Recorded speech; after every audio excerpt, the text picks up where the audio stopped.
Le monde imagétique existe pour soutenir l'inconfort qui surgit lorsque nous découvrons nos propres limites. Le monde de la manifestation se construit sur ce qui paraît être le plus concret. L'univers minéral soutient les espèces végétales et animales. Mais sur quoi repose l'univers minéral? L'espace soutient tout, et tous communient avec lui. C'est en lui que se produit la condensation, et c'est en lui que se produit la dissolution. Tout être est formé par l'union et la propagation de parties déjà présentes dans l'espace.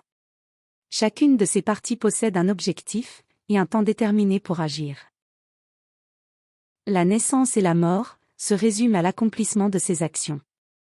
La mission ou le dessein ne sont rien d'autre que la réalisation pleine de l'action inhérente à l'objet créé pour l'exécuter.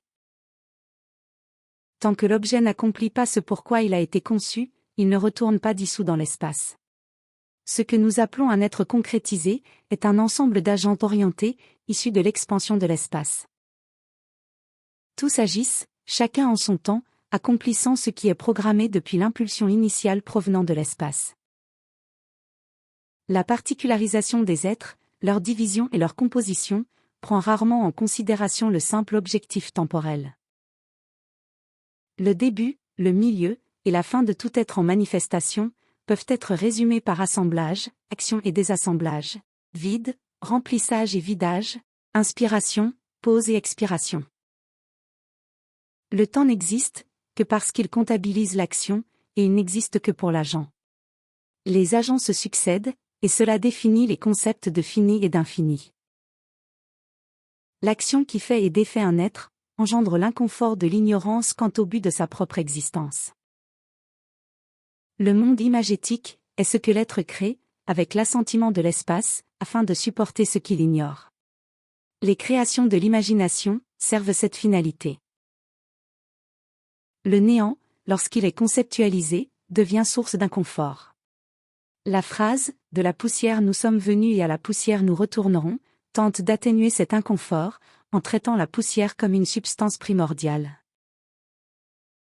Le même esprit, et la même pensée qui accompagne et exécute l'action assignée à l'être, agissent également dans la formation du monde imagétique. Ainsi, la perception confronte les mondes.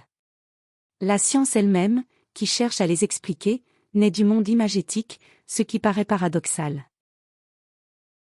Ce que l'être humain classe comme monde réel ou concret, est le fruit de sa propre imagination, corroborée par l'esprit, la pensée, et la science qui les accompagne.